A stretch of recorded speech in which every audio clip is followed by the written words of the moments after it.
Здравствуйте, вы смотрите новости на телеканале Челны ТВ, в студии Елена Камалова и коротко о главном. В Татарстане завершается особый противопожарный режим. Как прошли рейды в садовых обществах? Куча строительного мусора на территории школы. Безопасно ли это для учеников? Мнение горожан узнала Христина Балабанова. Парад Победы «Солдатская каша» в Челнах отметили 9 мая. На торжественном мероприятии побывала и Эльмира Гайнудинова. Парад Победы, бессмертный полк и посадка деревьев в честь героев в детских садах прошли патриотические мероприятия. Подробности в материале Лейсан Габдрашитовой.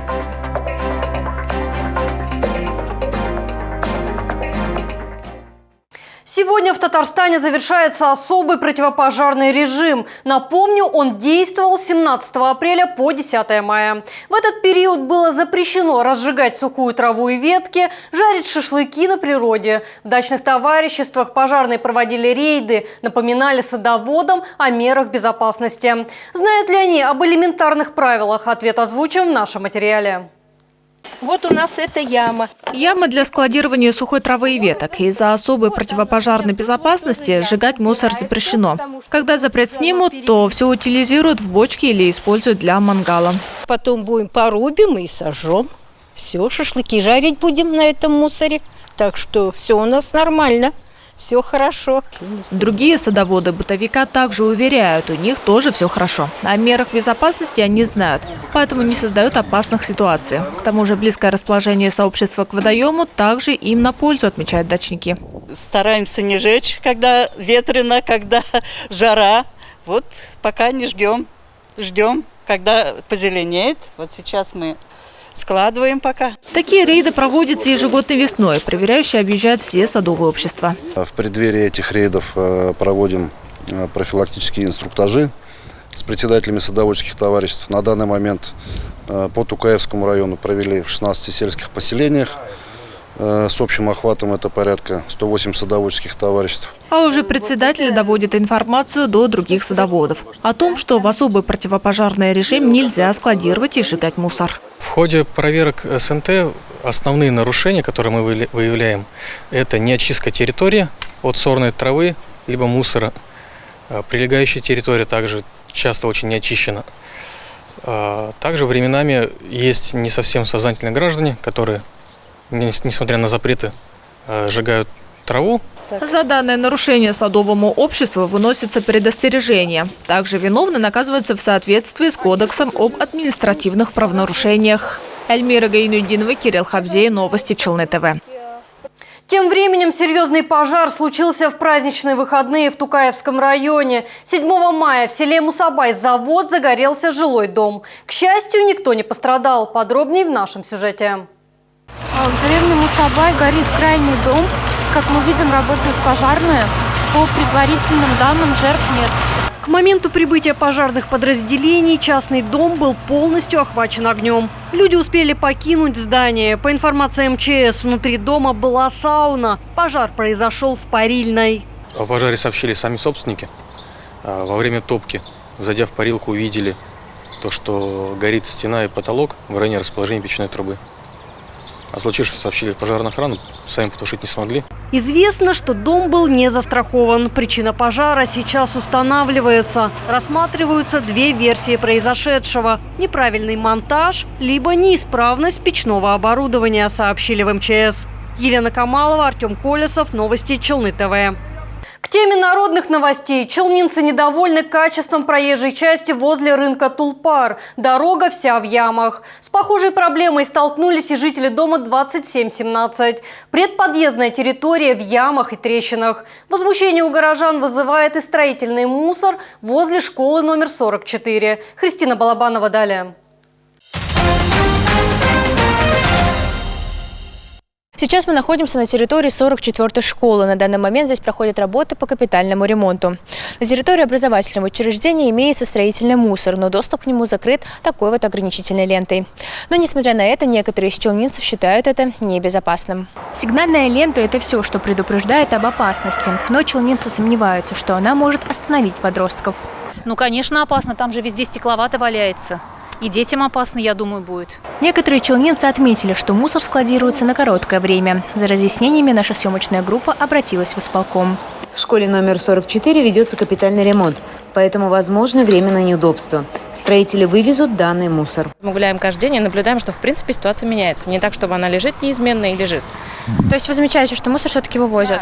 Частями вывозят, его было больше. Просто, видимо, работы идут, и дальше происходит вывоз того, что там уже готово к вывозу, а потом новый появляется. То есть я так понимаю, что большой ремонт идет в школе, и вряд ли это можно сделать сию секунду. В одном мнении челнинцев сошлись. В школе давно требовался ремонт. Почти за 40-летнюю историю это первые масштабные изменения в образовательном учреждении. По словам сотрудников данного учебного учреждения, часть школы была закрыта, в ней проводится ремонт. Учеников же поместили в другую часть, чтобы строительные работы не мешали учебному процессу. Также в целях безопасности были отменены кружки. Планируется, что все строительные работы будут завершены в августе. Как раз тогда проводится приемка образовательных учреждений. Кристина Балабанова, Ильнар Султанов, Новости Челны ТВ. На них можно любоваться в музее, их можно подарить или носить самому. Речь идет о платках, которые создал челнинский художник Хамза Шарипов. На них он отобразил национальные узоры. Сами эти травы тоже образуют орнаментальный такой строй. Всадник на коне, стреляющий из лука, сад из цветов возле открытого окна. В каждом из этих эскизов, сделанных Хамзой Шариповым, можно найти татарские орнаменты. Сегодня они являются частью не только панно, но и платков. Приехав в Татарстан, я заметил, что тут очень мало каких-то, я не знаю, сувенирной продукции, которая была бы на высоком уровне того орнамента, которым владеют татары. Татары имеют свое лицо в орнаменте. То есть, откровенно можно сказать, что есть в мире такое явление, как татарский орнамент. И почему-то нет почти мало платков. На платках челнинский художник Хамза Шарипов применил два направления татарского орнамента. Например, на этом мы видим узоры кожаной мозаики. В древности их применяли для украшения юрты и одежды. Также известный художник отразил на платках и растительный орнамент. Он изучал национальные узоры разных народов мира. Затем адаптировал их под свою задумку так, чтобы татарский орнамент стал богаче, но при этом остался в неизменном виде. Эскизы были перенесены на ткань благодаря творческой группе из Казани. Мы были подписаны в социальных сетях на Хамзу и вдохновлялись его графикой и понимали, насколько она актуальна, насколько она стильная, как она может быть воплощена в элементах одежды и прочих предметах быта. Кроме того, нам было очень важно и интересно мнение Хамзы о наших работах, так как мы создаем изделия в национальном стиле. Авторские принты Хамзы Шарипова оценил и его коллега по цеху, с которым они работают вместе уже 30 лет. Очень тонкий колорит, очень тонкий чувствует цвет, сочетание очень нежное берет. Вообще, в общем, это что-то новое для нашего искусства, я считаю, Татарстана. Эксклюзивные платки не только красивые, но и приятные на ощупь. Для их изготовления были использованы шелк и ткань, имитирующая хлопок. Их можно надеть на шею, голову, украсить сумку. Платок будет долгое время радовать яркими красками своего обладателя. Ведь после стирки цвета не померкнут, отметил Хамза Шарипов. Кстати, с платками он имеет дело не в первый раз. Им была посвящена его дипломная работа, когда он учился в Санкт-Петербурге. Лисан Габдрашитова, Кирилл Хабзей, Новости Челны ТВ. А сейчас впереди короткая реклама, не переключайтесь.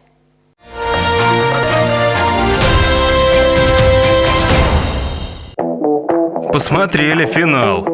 Где котов на телевизор меняют? Порой очень быстро нужно что-то такое. В любой непонятной ситуации заходите на Казань-Экспресс. Видел? Да ничего ты не видел, ты же кот. Казань-Экспресс. Выгодные покупки быстрее, чем за сутки. Смарт-телевизор Skyline за 9499. Казань-Экспресс.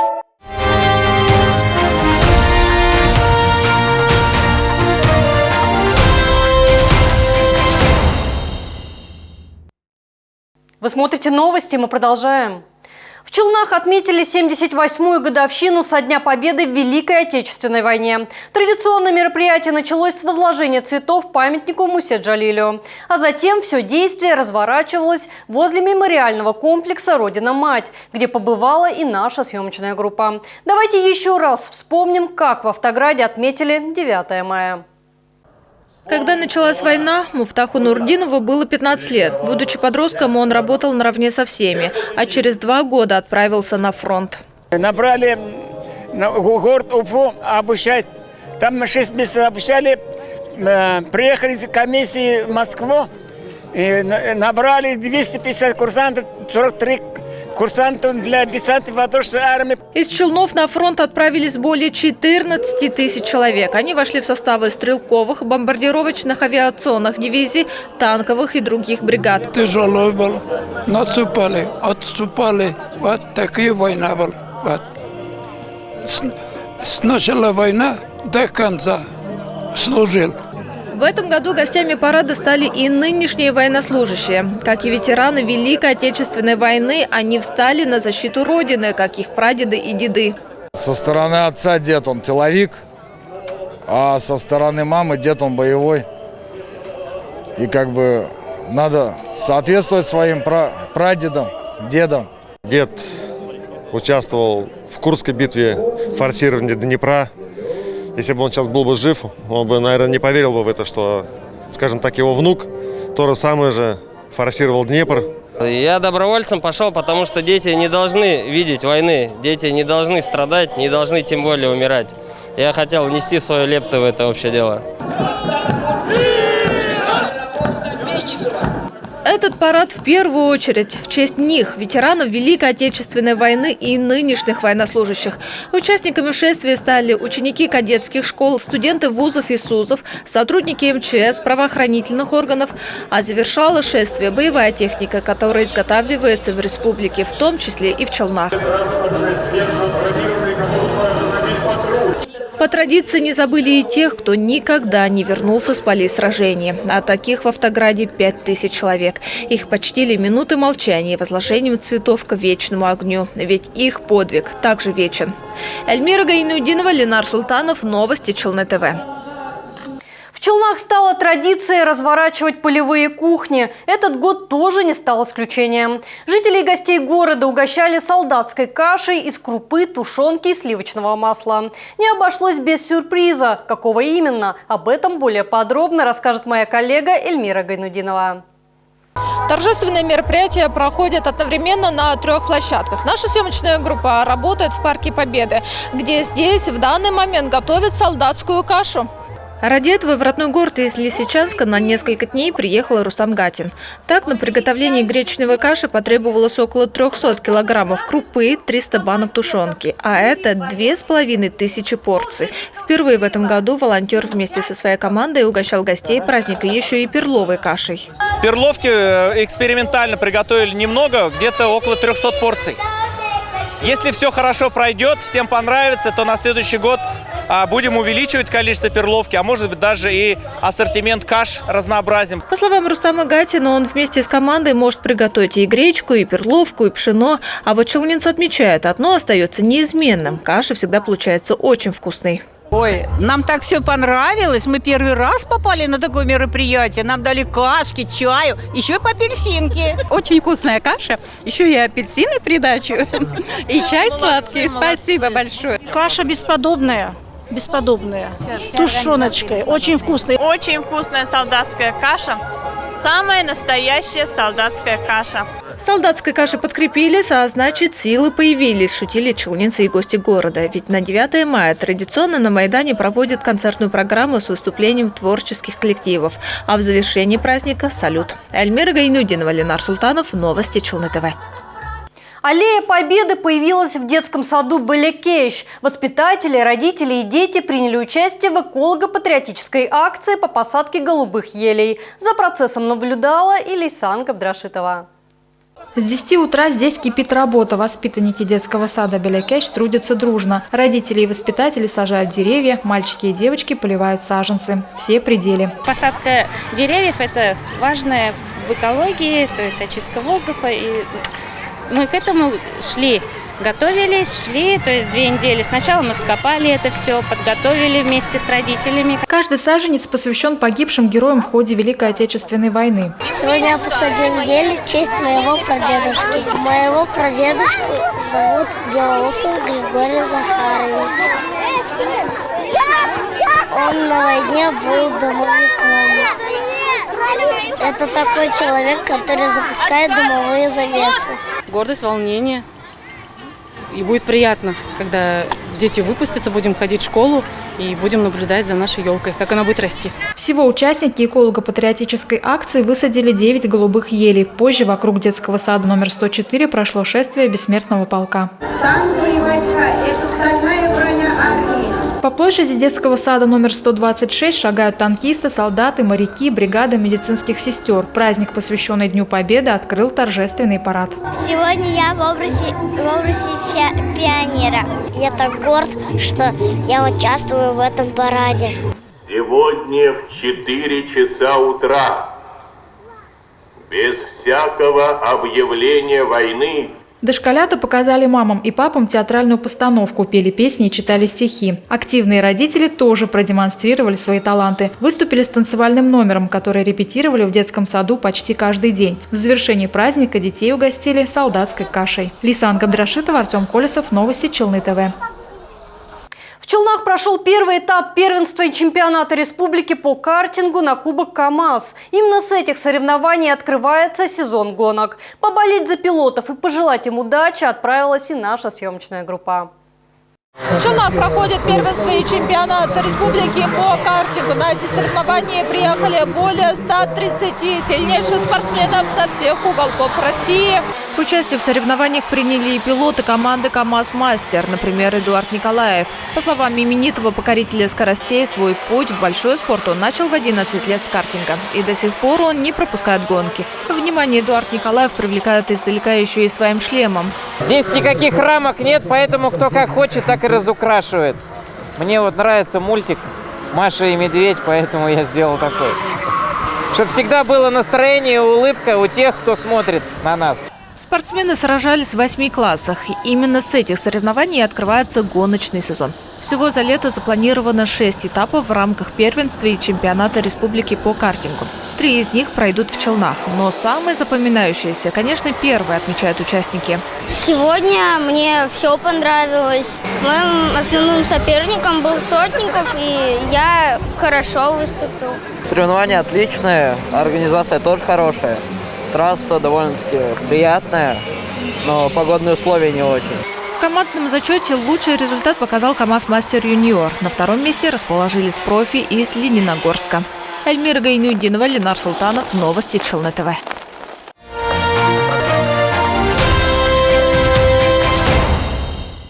Вместо штрафа приятный бонус. Радиостанция «Кунель» вновь удивила своих слушателей. В честь Дня радио ведущие вышли в творческий рейд совместно с сотрудниками госавтоинспекции и артистами татарской эстрады. В честь Дня радио радиостанция «Кунель» для своих слушателей вновь устроила праздник. В прямом эфире радиоведущий рассказывал, где и как можно получить заветный подарок. Салям, Лилия. Ничек анда кайфлер, ничек безден. Таңошларыбыз килеп җиттеләр мәле. А уже на пересечении проспектов Хасана Туфана и Сюмбике водителей ожидал большой сюрприз. Инспекторы ГИБДД останавливали всех отнюдь не для того, чтобы проверить документы. Поздравляю с Днем радио, с Днем вот этого всего. Пускай оно у нас будет, потому что нам всегда поднимает настроение. Нам с него весело, будем слушать таких прекрасных исполнителей. Еще одним приятным бонусом для слушателей стало появление популярных артистов татарской эстрады Артура Маузера и Лии Шамсиной. Было невероятно круто. Я когда услышала об этой идее, я Артуру сказала: Артур, мы должны это сделать. Очень понравилось, очень весело было. От всей души поздравляем с праздником. Днем радио! По словам организаторов, они и дальше планируют приятно удивлять своих слушателей. А вот что это будет и в какой интерпретации, пока держится в секрете.